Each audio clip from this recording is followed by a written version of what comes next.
Olá, pessoal. Eu começo agora a fazer uma apresentação geral, né, da disciplina do curso de pós-graduação em filosofia da Unesp, Introdução ao Sistema da Filosofia de Hegel e sua atualidade. A ideia, então, é produzir um material que vai servir de suporte, junto com os outros materiais que a gente vai disponibilizar, né? E, nesse primeiro momento, é dar uma certa visão geral, né, do que é o sistema da filosofia segundo Hegel, né? Então, o objetivo da disciplina é, num primeiro momento, né, expor em suas linhas gerais um dos últimos grandes sistemas filosóficos da história da filosofia, se não o último e talvez o único sistema, né? A gente pode discutir sobre isso, que primeiro, possibilita pensar em um sistema, né, então, de uma forma integrada, né, de forma explícita, sistemática e sistêmica, ou seja, de uma forma sistemática, ligando os vários elementos, né, num grande sistema, né, e de uma forma explícita e, num certo sentido, coerente e permanente, né, de tal forma que a gente tem a exposição toda já desse sistema em uma obra, né? Ah, e o pensar esse sistema em um pensamento consciente de si próprio. Então, é um pensamento que, desde o início da sua exposição, né, do sistema, é um pensamento filosófico que tem consciência que é um pensamento filosófico pensando o mundo. Então, nesse desenvolvimento da exposição do sistema, vai de par um pensamento que pensa o pensamento, que pensa a filosofia e que também pensa o mundo, né? As coisas, o ser humano.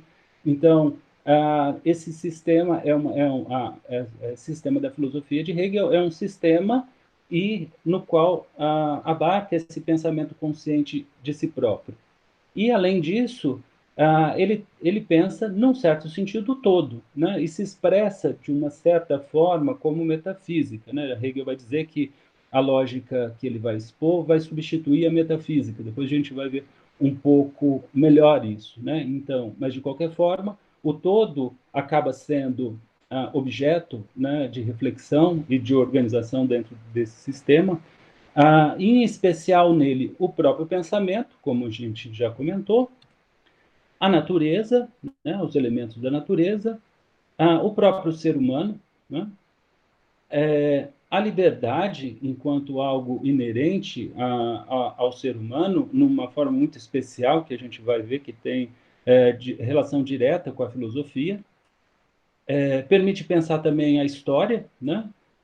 E incorporá-la dentro desse sistema filosófico, inclusive atribuindo um fim a essa história, né?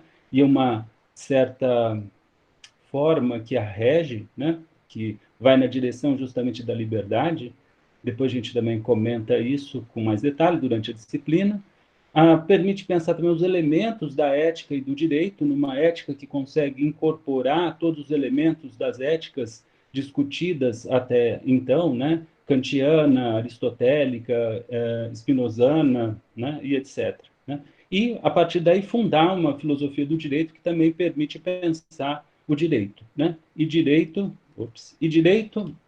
tanto num sentido do direito positivado, né, pelas leis, quanto o direito num sentido mais fundamental que os seres humanos teriam, apesar de ainda não estar positivado num direito de uma sociedade qualquer, né?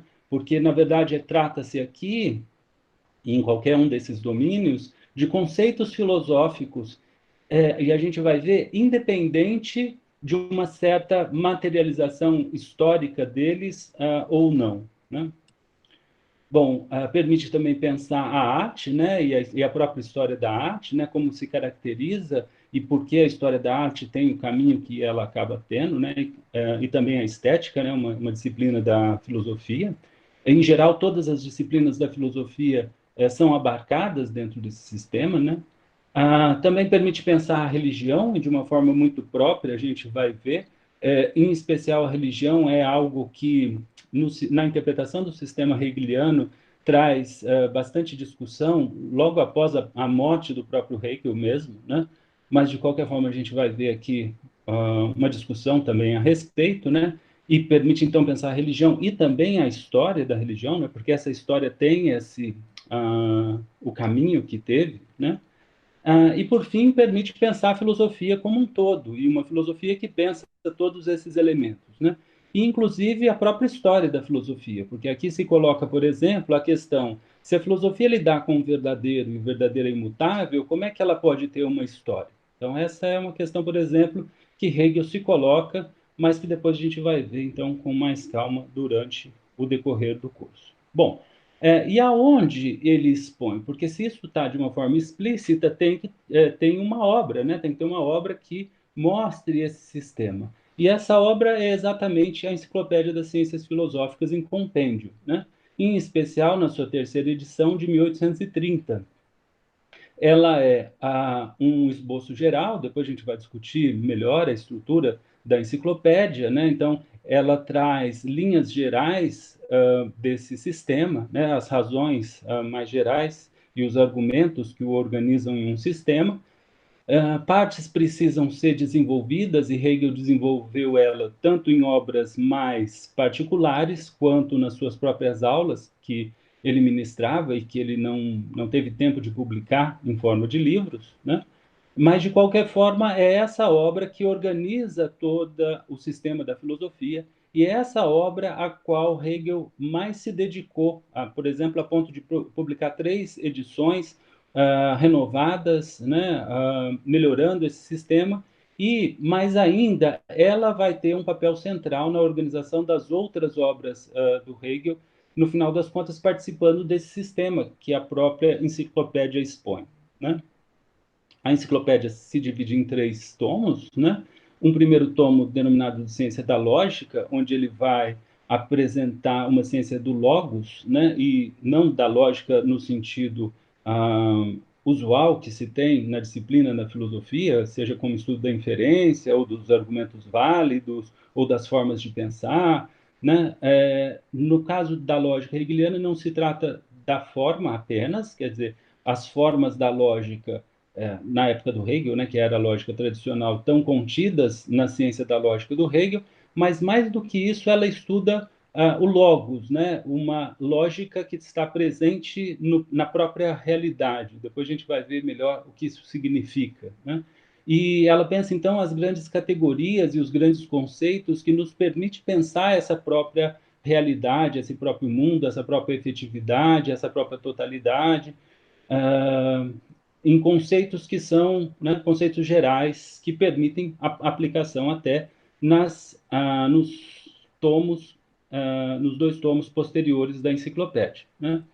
O segundo tomo é a Filosofia da Natureza, onde, então, munido dessas categorias e conceitos, ele vai pensar a natureza, e vai, então, a partir daí, mostrar como essa natureza acaba entrando e expressando o próprio conceito, que é algo discutido na ciência da lógica, e também a própria ideia.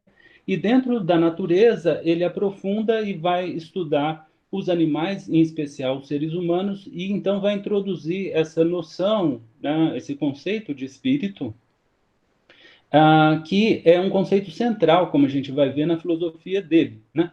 Até porque, apesar de ser 3 tomos, em geral, o desenvolvimento da filosofia hegeliana é de tal forma que os momentos seguintes vão incorporando os momentos anteriores. Então, não se trata de 3 partes, como se a gente pudesse vê-las separadas, mas elas formam um todo, e de tal forma que a filosofia do espírito é aquela que incorpora todas as 2 anteriores, a ciência da lógica e a filosofia da natureza, né? E principalmente no seu conceito de espírito, e principalmente num conceito que é o conceito de espírito absoluto, que também a gente vai discutir hoje um pouco e durante a disciplina com mais detalhes.